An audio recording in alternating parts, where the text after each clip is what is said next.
अस्सलाम वालेकुम। Welcome to my channel. कैसे हैं आप लोग?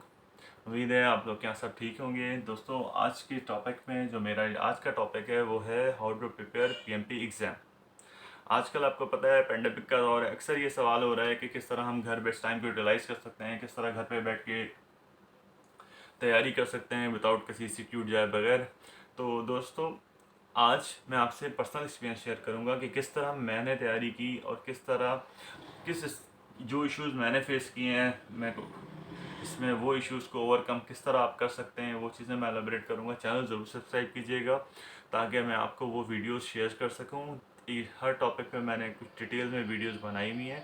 उसमें आपको एक एक टॉपिक के बारे में कॉन्सेप्ट क्लियर हो जाएगा कि जो मैं की एरियाज हैं और किस एग्ज़ाम प्रिपरेशन इस वो पूरी वीडियो में मैं आपको ओवरऑल समरी बताऊँगा कि किस तरह मैंने एग्ज़ाम की तैयारी की और फर्दर उस टॉपिक की डिटेल में कि किस टॉपिक पे क्या इश्यूज़ हैं वो आपको मज़ीद वीडियोस में अगर आप चैनल सब्सक्राइब करते हैं तो वो आपको नज़र आ जाएंगी। दोस्तों, मेरा जो सबसे पहला पॉइंट जो अक्सर लोग सवाल करते हैं कि भाई हम कौन से बुक से तैयारी करें। इंटरनेट पे बहुत सारी बुक्स हैं। कोई कहता है 10 दफ़ा पढ़ लें, कोई कहता है 5 दफ़ा बिम्बॉक पढ़ लें, 6 दफ़ा रीटा पढ़ लें, 2 दफ़ा पीएमपी हेड पढ़ लें। डिफरेंट बुक्स हैं आप और लॉट ऑफ रिसोर्सेज हैं। पॉडकास्ट अवेलेबल है आपके पास, वीडियोस अवेलेबल हैं, वेबिनार अवेलेबल है। लेकिन द मेन इशू है कि आपके पास टाइम लिमिटेड होता है और आपको किस चीज़ को पढ़ना है किसको नहीं पढ़ना है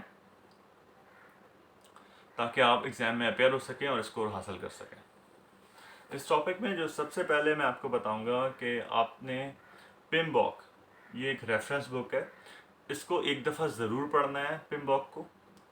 इसके बाद जो मेन एग्ज़ाम प्रिपरेशन बुक मैं आपको बताऊंगा वो है रिटा मलकाई की 9th edition PMP exam preparation.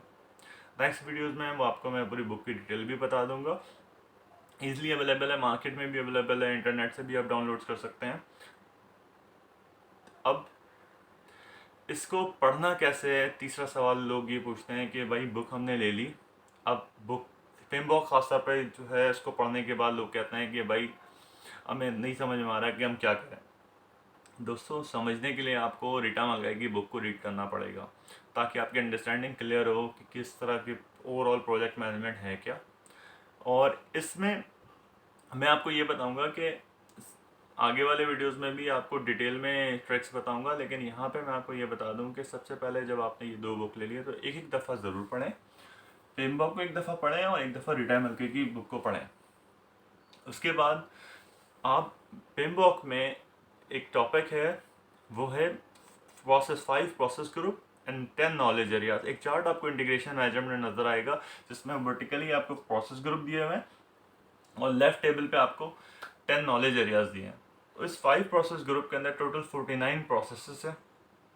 आपको हॉरिजॉन्टली उनको रीड करना है ताकि आप उसको मेमोराइज कर सकें कौन से प्रोसेस इनपुट है फिर आउटपुट है। और उसके बाद आप अब तीसरा मरहला आता है कि आपने बुक भी ले ली, बुक को पढ़ भी लिया। अब तीसरा मसला ये आता है कि आप जब आपने तैयारी कर ली तो अब आपके पास रीटा मलकाई की एक फास्ट ट्रैक सीडी आती है, स्टिमुलेटर है। इस पे आप एग्ज़ाम के टेस्ट, रियल टाइम टेस्ट पे आप अपेयर हो। इसमें आपको आइडिया हो जाएगा कि आपके क्या स्कोर हैं। ये बहुत बेनिफिशियल है आपके लिए। ये ख़ास तौर पे जब 10 से 15 दिन एग्ज़ाम से पहले आपको इस सीडी की बहुत ज़रूरत पड़ेगी। अब मैं आपको बात करूंगा कि प्रोसेस में आपको पढ़ना किस तरह है। देखिए, 5 प्रोसेस ग्रुप में इनिशिएशन का एक टॉपिक है और दूसरा टॉपिक आपके पास है क्लोजिंग का। ये वो टॉपिक्स हैं जिसमें हार्डली दो टॉपिक्स हैं, दो प्रोसेस हैं। फॉर एग्जांपल, अगर मैं इनिशिएशन की बात करूं तो इनिशिएशन में आप एक डेवलप प्रोजेक्ट चार्टर है, दूसरा आइडेंटिफाई स्टेक होल्डर्स है। इन दो टॉपिक को अगर आप डिटेल में रीड करते हैं तो आप इससे रिलेटेड क्वेश्चन ईजिली कर सकते हैं। अब बात की जाती है कि दो टॉपिक आपने इसके पढ़ लिए। अब तीन एग्जाम के मेन एरियाज रह जाते हैं प्रोसेस ग्रुप। एक है प्लानिंग, एक है मॉनिटरिंग एंड थर्ड वन है आपका एग्जीक्यूशन। दोस्तों, इसके लिए मैं आपको ये बताऊंगा कि आपने जो 49 प्रोसेस हैं इस पूरे 5 प्रोसेस ग्रुप में, हर प्रोसेस ग्रुप को इंडिविजुअली रीड करना है डिटेल में एक दफ़ा। इनिशियली आप बुक को एक दफ़ा पढ़ेंगे, उसके बाद हर प्रोसेस ग्रुप को में से हर प्रोसेस को आपने डिटेल में 1 से 1.5 घंटा पढ़ना है, हर प्रोसेस ग्रुप को इंडिविजुअली। अब जब आपने बुक्स ले ली, आपने इसको रीड कर लिया, आपने प्रोसेस कर लिया, तो अब आप फर्स्ट टाइम अटेम्प्ट करेंगे सीडी पे 4 आवर्स का पीएमपी का टेस्ट होता है। आप एक दफ़ा उसको रन करें, इसमें आप देखें आपके स्कोर्स कितने हैं। बिल्कुल भी पैनिक नहीं होना कि स्कोर्स कम है या ज़्यादा है। और फिर आपने अपनी मिस्टेक्स देखनी है कि क्यों गलती हुई है, उसकी डिटेल में एनालाइज लाजमी करना है कि ये गलती क्यों हुई है और आंसर क्या सही है और क्यों सही है। उसकी एलेब्रेशन को आपने बड़ी डिटेल में पढ़ना है। तो अब आपके पास, इस तरह मैं बताऊं तो आपके पास, आपने बुक भी ले ली, आपने उसको पढ़ भी लिया और आपने फास्ट ट्रैक सीडी भी कर लिया। अब आपके पास आता है कि एग्ज़ाम से पहले, अब एग्ज़ाम में अपेयर होना है तो कितना टाइम चाहिए। पहला सवाल था कि हम कौन सी बुक पढ़ें, वो मैंने आपको बता दिया। कैसे पढ़नी है वो भी बता दिया। थर्ड वन आता है, अब आपने फास्ट ट्रैक का क्या करना है। एग्ज़ाम से लास्ट 3 डेज़ पहले या 4 डेज़ पहले आपने फास्ट ट्रैक में 100 to 200 question for each process group, मतलब अगर 5 प्रोसेस ग्रुप हैं तो उसमें से हर टॉपिक पे 100 क्वेश्चन, 50 क्वेश्चन आपने अटैम्प्ट करने हैं। और ये नहीं देखना कि आपकी क्या गलत हुए और क्या सही हुए, आपने उसमें से ये देखना है कि क्यों गलत हुआ है। उसको रीड करना है डिटेल में, अपने आंसर को कंपेयर नहीं करना कि 10 में से मैंने इतने सही की। आपने उसको बिल्कुल डिटेल में रीड करना है। उसके बाद अब मैं आपको बताता हूँ, ये हो गया आपकी एग्जाम प्रिपरेशन। अब दूसरा सवाल लोग करते हैं शॉर्टकट क्या है, एग्जाम में क्वेश्चंस किस तरह के आते हैं। देखें, सबसे पहले इसमें कुछ सवाल ऐसे होते हैं जो फार्मूला बेस्ड होते हैं। अगर आप टाइम मैनेजमेंट का टॉपिक देखेंगे जिसमें कुछ कैलकुलेशंस हैं, आने वाली वीडियोस में मैं टाइम मैनेजमेंट को बड़ी डिटेल में बताऊंगा। इसमें कैलकुलेशंस हैं, टोटल फ्लोट के कैलकुलेशंस हैं, कुछ ट्रिकी क्वेश्चंस होते हैं जिसमें आपको पूरा नेटवर्क डायग्राम होता है, क्रिटिकल पाथ पे एक्टिविटी होती है और वो आपसे कहते हैं कि इसका आप फ्लोट कैलकुलेट करें। अब इसमें यह है कि अगर आप कैलकुलेशन में जाते हैं तो वो आपके टाइम ज़ाया होंगे, और दूसरी बात यह कि क्रिटिकल पाथ का फ्लोट वैसे ही ज़ीरो होता है, तो इसमें कैलकुलेशन की ज़रूरत नहीं है। आपके पास कोई 15 से 20 क्वेश्चन इस तरह के आ सकते हैं। कुछ अर्न वैल्यू कैलकुलेशंस के आएंगे, कुछ आपके पास इस टॉपिक से आएंगे, कुछ डिसीजन ट्री से आएंगे। आपने इस कैलकुलेशन को डिटेल में प्रैक्टिस करनी है एग्ज़ाम से एक दिन पहले, तो आपको इस तरह के आप सवाल अटैम्प्ट कर सकते हैं। दूसरा, क्लोजिंग के टॉपिक से आप इजीली 5 से 6 सवाल अटैम्प्ट कर सकते हैं। इनिशिएशन के टॉपिक से आप 10 से 12 सवाल अटैम्प्ट कर सकते हैं। इन नटशेल अगर मैं बात करूं तो कोई 20 से 25 क्वेश्चन ऐसे होंगे आउट ऑफ 200 जो इसमें से कवर हो रहेंगे। फिर एक बात आती है, पीएमआई का बहुत ज़्यादा फोकस है, वो है एथिकल रिस्पॉन्सिबिलिटी, सोशल रिस्पॉन्सिबिलिटी पे। जब आप रजिस्टर्ड होते हैं, अपने एप्लीकेशन को भर रहे होते हैं, मेंबर बनते हैं, तो आपको ये पता चलेगा कि पीएम एज अ पीएम आपकी क्या रिस्पॉन्सिबिलिटी है। वो आप इनबॉक्स में भी पढ़ेंगे। आपने उसके रिलेटेड आपको 3 से 4 क्वेश्चन मिलेंगे डिसीजन रिलेटेड, जिसमें आपको on the basis of ethics उसको रिस्पॉन्स करना होगा। अब हम बात करते हैं कि इनिशिएशन के आपने सवाल काउंट कर लिए, क्लोजिंग के आपने सवाल काउंट कर लिए, आपने फार्मूला बेस्ड सवाल काउंट कर लिए और आपने एथिक्स रिलेटेड काउंट कर लिए। अब एक टॉपिक है जो प्रोसेस ग्रुप की मैंने बात की थी, उसमें 5 से 6 सवाल सिर्फ वो होते हैं जो इसका इनपुट क्या है, इसका आउटपुट क्या है। फॉर एग्जांपल, एक प्रोसेस है, उसमें स्कोप वैलिडेशन है, तो इसकी इनपुट से पहले कौन सा प्रोसेस है। तो आपको 5 से 6 सवाल तकरीबन ऐसे आएंगे जो आपके मेमोरी पे बेस करेंगे। वो जो मैंने चार्ट आपको पहले रेफर किया था, वो चार्ट इंडिकेशन मेजर में मौजूद है, उसको, उस प्रोसेस को आपने लाजमी देखना है, उस चार्ट को, कि उसमें कौन सा प्रोसेस पहले आता है, कौन सा बाद में आता है। 5-6 सवाल वो होंगे। तो ना, और 2-3 सवाल ऐसे हैं जो आपके वो सवाल उस पर होते हैं कि ह्यूमन रिसोर्स रिलेटेड हैं, कि टीम की फॉर्मेशन पे आएंगे, मॉस्टर हायरार्की ऑफ नीड्स पे आएंगे। तो अगर आप 200 में से देखें तो ये वो सवाल हैं जो बहुत कम टाइम कंज्यूमिंग होते हैं और ये इजीली आप पहले से प्रिपेयर कर सकते हैं। इसमें आपको 2 से 3 दिन लगेंगे और आपके कोई 40-50 क्वेश्चन इस टॉपिक से कवर हो जाते हैं। अब सबसे बड़ी बात यह है कि आपको एग्ज़ाम में बहुत सारे क्वेश्चन ऐसे मिलेंगे जो डिसीजन बेस्ड है। पीएमआई की ये फिलॉसफी है, इस खास तौर पे इस पीएमपी एग्ज़ाम में ये बहुत सारा जो क्वेश्चंस आपको मिलेंगे वो सिनेरियो बेस्ड मिलेंगे, और ये प्रैक्टिकल अप्रोच पे बेस करते हैं कि इसमें पीएम को डिसीजन लेना है कि सिनेरियो में अगर फॉर एग्जांपल दो जीनियर आपस में उनके कोई कॉन्फ्लिक्ट आता है तो आप किस तरह इंटरवीन करेंगे, आप डायरेक्ट इंटरवीन करेंगे या पहले उनको कोलैबोरेटिव अप्रोच पे बात करेंगे। तो आपको ये देखना है, कॉन्फ्लिक्ट रेजोल्यूशन एक ऐसा टॉपिक है जो मुश्किल ज़रूर है लेकिन इसको बड़ी डिटेल में आपने स्टडी करना है। कॉन्फ्लिक्ट रेजोल्यूशन पे काफ़ी सवाल ऐसे आएंगे जो आपको डिसीजन मेकिंग पे होंगे और कॉन्फ्लिक्ट रेजोल्यूशन पर होंगे।